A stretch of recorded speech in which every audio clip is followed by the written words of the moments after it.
Okay, so you really want to get a grip on how to make undergrad education work. Like, not just like the big ideas you hear about, but like the real nitty-gritty stuff that really makes a difference. Right. Well, today we are going deep on that, those core elements that build a really successful experience for undergrads. We're using this book to guide us. It's called The Undergraduate Experience, Focusing Institutions on What Matters Most. Yeah, and like this isn't just some random person's opinion, right? These authors, they come at this with so much experience from tons of different colleges and universities. I mean, everything from your small community college to those huge research universities. Right. And they didn't just stop there. They also took a hard look at all the research that's out there. You know, back in 2015, there were over 17 million undergrads in the U.S. Wow. Yeah, a huge number. And they came from all walks of life and were at such different types of schools. Right. So the authors really had to dig deep to figure out what really matters across the board.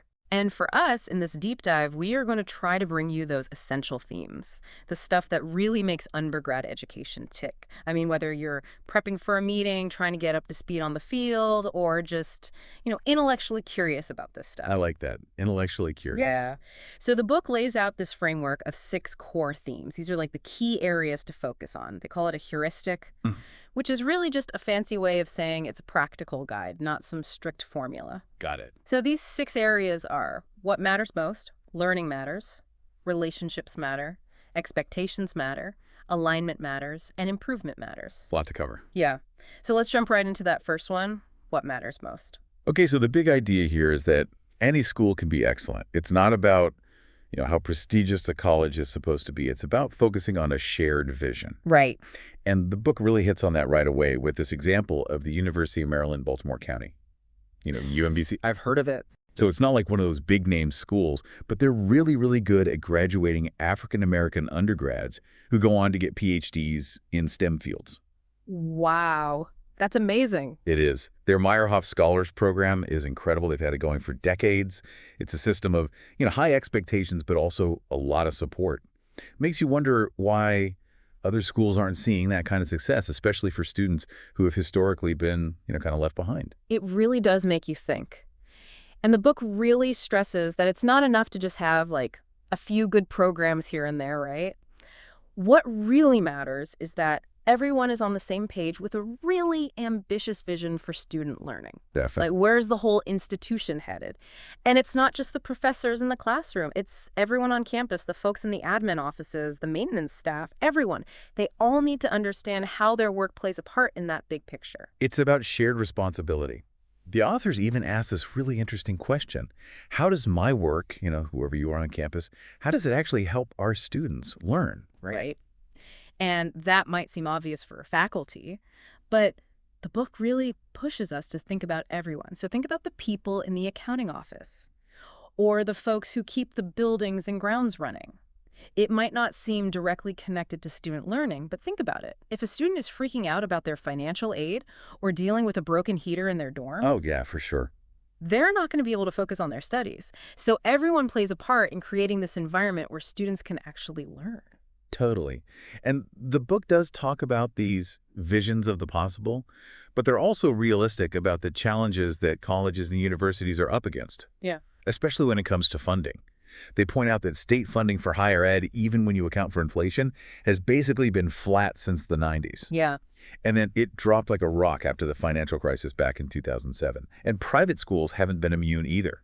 Tuition increases have slowed down, and endowments took a big hit during that time. It's a tough financial landscape out there. It is. But this is where things get kind of interesting. The authors, they cite these guys, Raju and Prabhu, who actually argue that sometimes a lack of resources can be a good thing. Really? How so? Well, they say it forces you to get creative. You have to really focus on what's most important and find new ways to do more with less. Kind of like that whole necessity is the mother of invention idea. Exactly. Money is obviously important, but it's not the only thing that determines success. That makes sense. So how can colleges and universities really make a difference, even with these financial limitations? Well, the book uses this theory from Aston called the IEO theory, Inputs, Environment, Outcomes. Okay. Think about it like this. The students who come to a college, they're the ingredients, the inputs. What the college does with those students, the classes, the support systems, the overall atmosphere, that's the recipe, the environment. And what the students achieve by the time they graduate, that's the final dish, the outcomes. I like that analogy. Yeah, so colleges can't really change the ingredients much, but they have a lot of control over the recipe. Right. The faculty, the staff, the administrators, even the governing board, they all shape the environment that students experience. And that environment, that's the key to influencing how those students turn out. So even with all the external pressures, every college and university has the potential to create a place where students can really thrive. Exactly. Okay, so that gives us a solid foundation with what matters most. Let's move on to the second core theme, learning matters. And the book starts off by highlighting a pretty big shift in how we think about learning in college. Yeah, it's not just about focusing on, that traditional image of a college student, the 18-year-old who goes straight from high school to a four-year college. The research is showing us what works best for all students, especially for those who have historically faced, more obstacles in higher ed. Absolutely. And one of the key findings is that the things we do to support students who are struggling often end up benefiting everyone. It's not an either-or situation. That makes a lot of sense. And the book talks about these high-impact practices, or HIPs.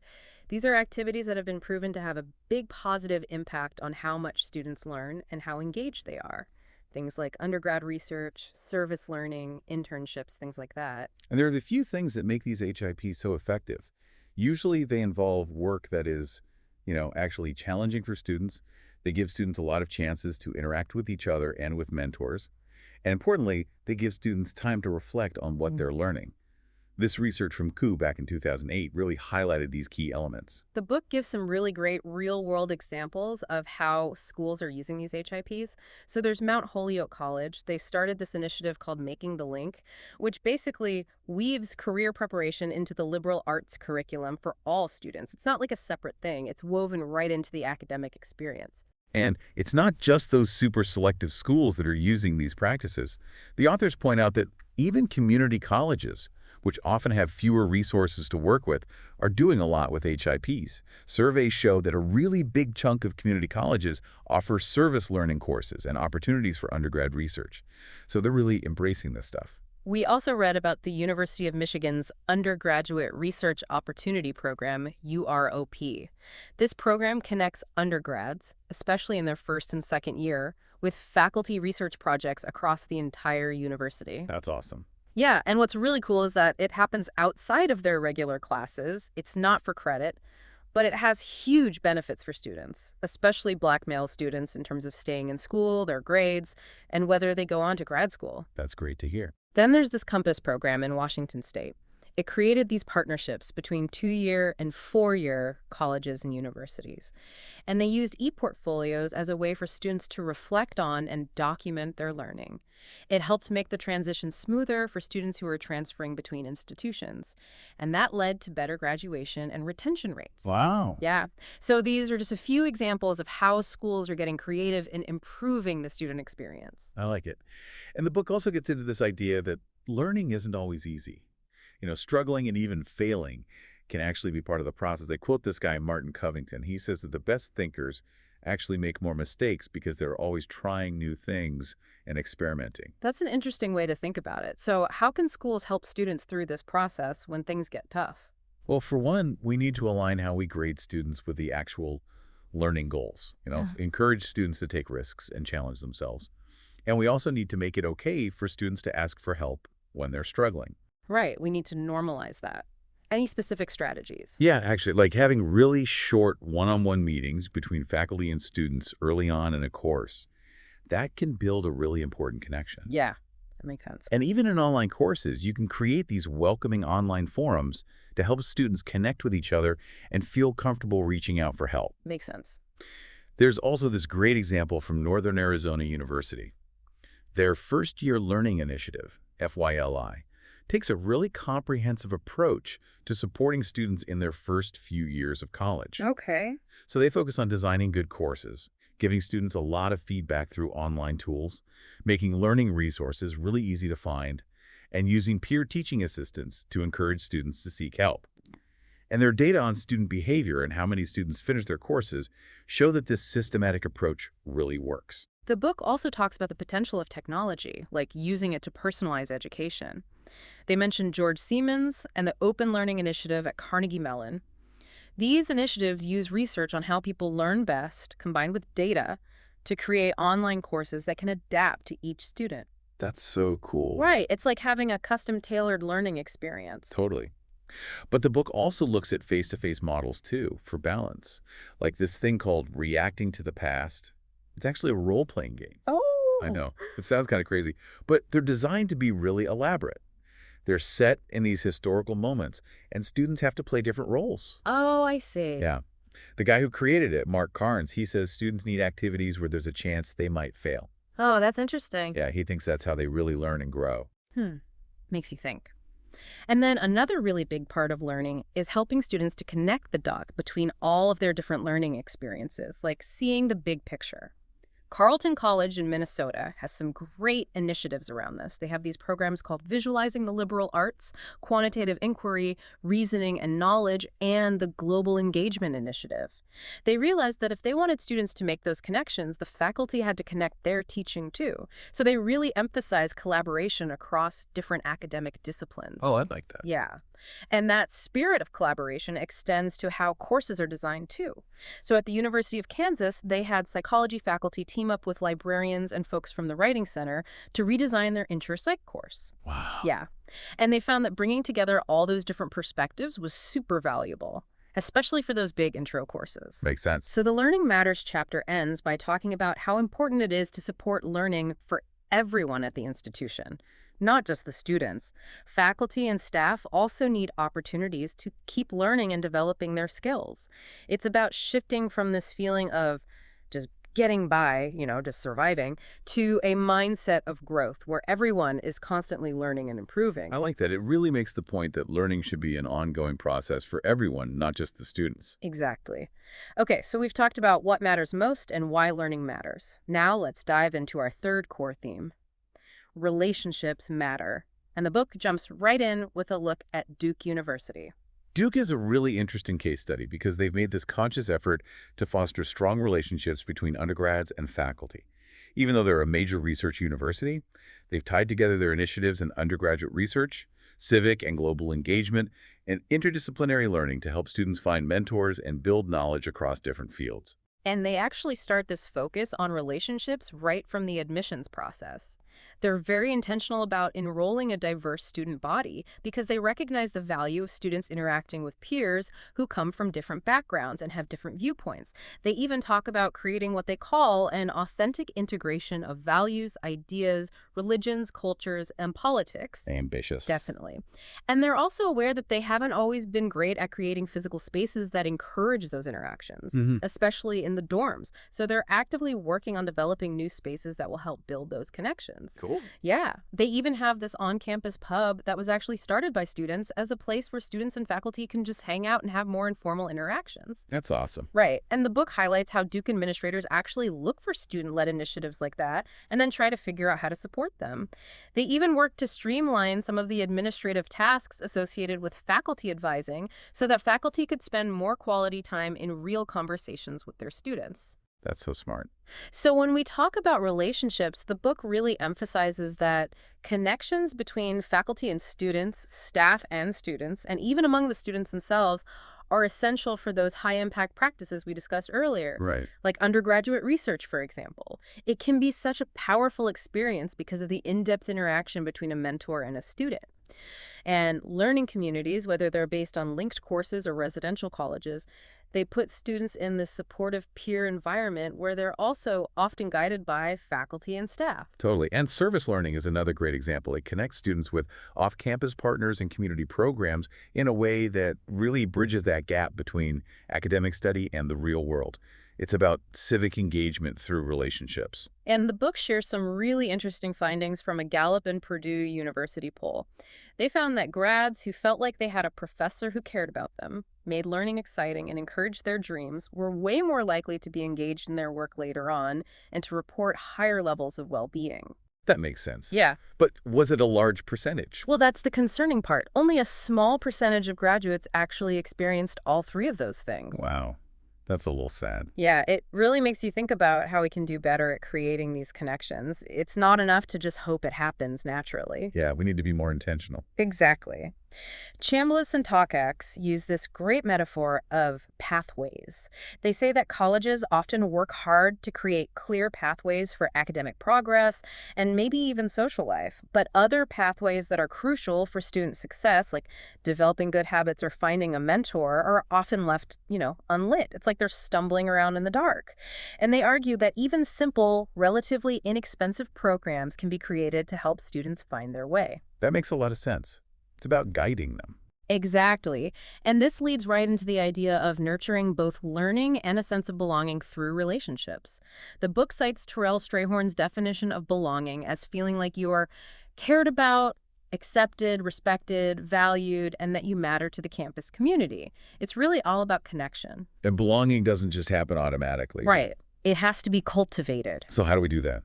Well, the authors mention a few key things. Setting clear expectations so students know what's expected of them, establishing trust through consistent actions, open communication, giving honest and constructive feedback, celebrating achievements, things like that. Yeah, those all make sense. And experienced advisors and mentors can really help guide students and encourage peer-to-peer relationships.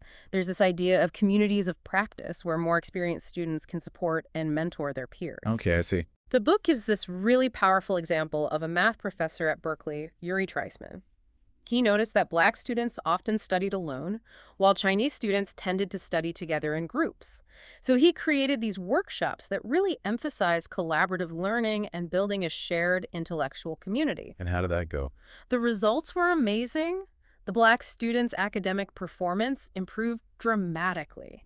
It shows how powerful it can be to create a community around shared intellectual interests. That's great. And it's not just faculty, right? Right. The book points out that coaches, work supervisors on campus, alumni, even student affairs staff can all act as mentors. Anyone can make a difference.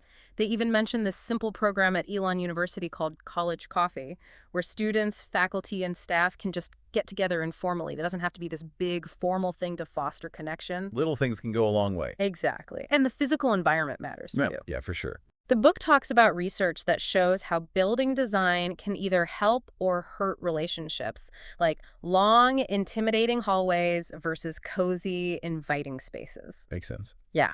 Hampton-Sydney College actually designed these great outdoor gathering spaces to make those connections more visible and accessible.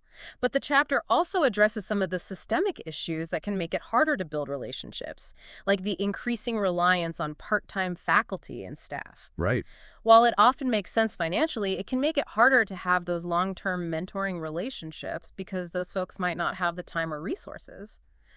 The book argues that it's really important to invest in permanent faculty and staff who can provide that guidance. Yeah, that's a good point. And they don't shy away from the other challenges students are facing. Things like sexual violence, binge drinking, students having to work long hours to afford college, the lack of community for commuter students, demanding schedules. All these things make it tougher to build and maintain good relationships. It's a lot for students to deal with. It is. So the takeaway here is that building meaningful relationships is a big challenge. It takes a real commitment from the entire institution. Couldn't agree more. Okay, let's move on to the fourth core theme. Expectations matter. And the book kicks off this section with this fascinating idea that's been backed up by decades of psychology research. Oh, yeah, this is interesting stuff. You're talking about the Pygmalion and the classroom studies, right? Exactly. They show how teachers' beliefs about their students can actually impact how well those students do. Like if you expect more from a student, they're more likely to rise to the occasion. Exactly. And there's this research from Juicing that supports that idea too.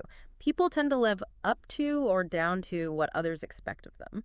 That makes a lot of sense. Yeah. But it's not just about having high expectations, right? It's also about how you communicate those expectations. Absolutely. The book makes this really important distinction. It's not enough to just say nice things, like you can do it or we believe in you. Those generic statements don't really cut it, especially for students or staff who might feel like they don't really belong or aren't seen for who they are. Yeah, that makes sense. So what's the best way to communicate expectations? Well, the book highlights research from Steele and Cole that shows that what really works is being clear, specific, and even individualized with your expectations. And at the same time, you have to convey this genuine sense of belonging and support. Okay, so it's about balancing high expectations with a sense of support and belonging. Exactly. The book even gives this helpful example of how to rephrase a welcome message to first-year students to make it more impactful and convey both of those things. Like it. But unfortunately, the book points to what some people have called a crisis of low expectations in undergrad education. And they cite data from the National Survey of Student Engagement, NSSE, showing that a lot of students aren't spending that many hours each week actually preparing for their classes. Yeah, I've heard that concern before. Yeah, it's been a worry for a while now. Hmm. And it's not just about the expectations we set for students either. Northwestern Louisiana State University actually created a whole student-centered philosophy statement that's displayed in every single office on campus. It reminds everyone, all the staff, about the high expectations the school has for itself and how it serves its students. That's a really cool idea. So it's like they're holding themselves accountable. Exactly. And setting expectations early is also super important. When students first arrive on campus, they already have all these ideas about what college is going to be like. Right. And the more those expectations match up with the reality, the better off they'll be. But the book points out that a lot of orientation programs don't really address the academic rigor and expectations of college-level work. So how do you bridge that gap? Well, Elon University has this online program called Are You Ready? It's like a summer-long thing that helps students prepare. They have videos of current students and faculty talking about key academic themes, and they have interactive sessions that help students connect with each other and the school's expectations. That's a great idea. And then there's this community college in New York City, Stella and Charles Gutman Community College, that does a fantastic job of setting high expectations right from the start. They have a mandatory summer bridge program for all incoming students, and these very clearly defined curricular pathways. And their graduation rates are amazing, especially for a community college. That's really impressive. Yeah, it really shows what's possible when you set clear expectations early on. But the book also stresses that setting expectations isn't a one-time thing. Those expectations need to be reinforced consistently through policies and practices across the entire campus. It ties back to Aston's idea that the overall college environment shapes how engaged students are, which then impacts their success. It's all connected. And what about students who might be struggling? How do you balance high expectations with the need to support them? Well, the book gives a great example from Fayetteville State University and HBCU. They're really good at setting expectations that are high but achievable. And they foster a growth mindset in their students. A growth mindset. Yeah, it's this idea that abilities aren't fixed. You can develop them through effort and practice. So they let students resubmit essays, for example, to emphasize that idea. And they have these weekly professional preparation days, starting right in their first-year seminar, to get them thinking about their future careers. Okay, so it's about setting high expectations, but also giving students the support and the opportunities to meet those expectations. Exactly. And the University of Houston has this program called H in 4, which clearly sets the expectation that students will graduate in 4 years. And they provide a ton of support to help students do that. It's not just a slogan. They guarantee it for students who meet certain academic requirements. That's pretty cool. Yeah. And other schools like Lynchburg College and Hendrix College have done similar things, like proactively registering students for a full academic year right away. And the book mentions these 4-year planning tools at Duke University and this thing called guided pathways promoted by Complete College America. Sounds like they're trying to help students stay on track and graduate on time. Exactly. And the book talks about how important it is to provide timely and ongoing feedback. Midterm grades often come too late to be really helpful, and students don't always take them seriously. They're not always seen as an opportunity to improve. Yeah, I can see that. The book gives this example from Georgia Tech. They have a 24-hour response guarantee for maintenance requests in the dorms. Wow, that's pretty impressive. Right. It's a really concrete way for the school to set high expectations for itself and to be accountable to its students. So the main message here seems to be that students who struggle, they don't necessarily lack potential. They need to be challenged and supported. Right. It's about creating a campus culture where high achievement is the norm, and the school takes responsibility for helping students get there. Totally. Okay, on to our 5th core theme. Alignment matters. This sounds like it's all about making sure the different parts of a college or university are working together effectively. That's exactly it. The book defines alignment as matching up resources, policies, and practices with the school's goals and its students' needs. It's about building strong partnerships, especially between academic affairs and student affairs. So those two sides of the house need to be on the same page. Right. But the book points out that while this idea of alignment gets talked about a lot, it's often more aspirational than real. I think so. It's probably easier said than done. Yeah. But the University of South Carolina's USC Connect initiative is a really great example of how to do it right. Okay, tell me more about it. So they try to integrate all these different learning experiences, both inside and outside the classroom. Things like community service, global learning, research, professional development. And they use reflection activities and e-portfolios to help students connect the dots. Cool. So they're trying to create this really holistic learning experience. Exactly. And their University 101 seminar, which is a key course for first years, plays a big role in all of this. I see. They've even used the data they've collected from assessing this initiative to figure out how to better help students connect their academic learning with their personal and professional goals. It's really impressive. It feels like they've really thought this through. Yeah. And the book makes this interesting point about accreditation. A lot of accrediting bodies require schools to show alignment, but it's often more visible in official documents than in the actual day-to-day operations of the institution. Real alignment means that policies, practices, and processes are all working together to support student learning and success. So it's about walking the walk, not just talking the talk. Exactly. And Newman University in Kansas is a great example of how to align different parts of the student experience. They've connected their orientation program, their first-year seminar, their general ed curriculum, their learning communities, and their advising system. New students get an advisor who also teaches their first-year seminar and one of their general ed courses. This builds a strong relationship and helps students stay in school. That's a really smart approach. Yeah. And aligning administrative stuff is also crucial for a good student experience. The book talks about DePaul University's DePaul Central as a model for a one-stop shop for students who need help with administrative stuff. Okay, that makes things easier for everyone. Exactly. Students don't have to run around to different offices to get answers. Love that. The book also talks about aligning academic programs with the broader campus environment and student support services. Right, so everything needs to be working together. Right. They talk about Kevin Carey's critique of the hybrid university, where different departments aren't really coordinating their efforts. Christopher Newport University gets a shout out for their early alert system that flags students who might be struggling, their proactive communication about available resources, and their integrated residential learning communities. I like it. So they're really focused on supporting students early on. Yeah, and they've seen big improvements in retention and graduation rates. That's great. There are also some good examples of more targeted alignment, like the University of Texas at Austin's Texas Interdisciplinary Plan, TIP, which creates learning communities within those tough intro courses, and West Virginia Wesleyan College's Anatomy Boot Camp, which was designed to help students succeed in a particularly challenging course. Oh, that's interesting. So they're focusing on specific courses that students often struggle with. Exactly. And alignment can even happen across different institutions. Like the University of Central Florida's Direct Connect program guarantees admission for community college graduates who meet certain criteria. Oh, wow, that's great. Yeah, it creates a much smoother pathway for transfer students. And lastly, the book emphasizes that we need to challenge students to align their own learning experiences. Hendrix College's Odyssey program requires students to do things like research, artistic creation, and service, and then reflect on those experiences and how they connect to their coursework. Okay, so they're really encouraging students to make those connections themselves. Exactly. And Georgetown University has a similar program called the Fourth Credit Option for Social Action program, which combines academics with community engagement.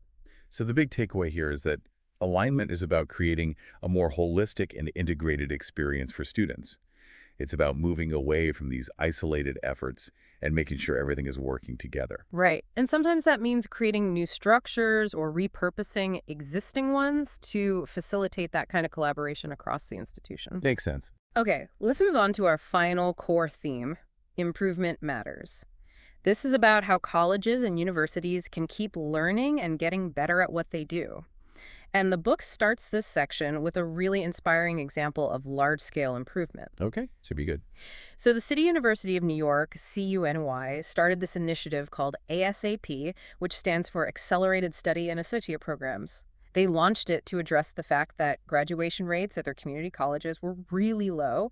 They took a data-driven approach, asking tough questions about what barriers students were facing and what kind of support would actually help them succeed. So it wasn't just about throwing money at the problem. Right. They did a deep dive into the data to figure out what would actually work. And ASAP provides this really comprehensive package of support for students. Students have to enroll full time. They get block scheduling to help them plan their time. They get more financial aid. They have mandatory and proactive advising. And they have dedicated career development services. Wow, it's like they thought of everything. Yeah, they even provide free Metro cards and textbooks. It's about aligning all these different resources and services. And did it work? The results are incredible. ASAP students are graduating at more than twice the rate of their peers who aren't in the program. And it's not just helping students who are already high achievers, it's making a big difference for students who come in needing remedial coursework, too. That's amazing. It shows what's possible when you really focus on student needs and provide comprehensive support. Totally.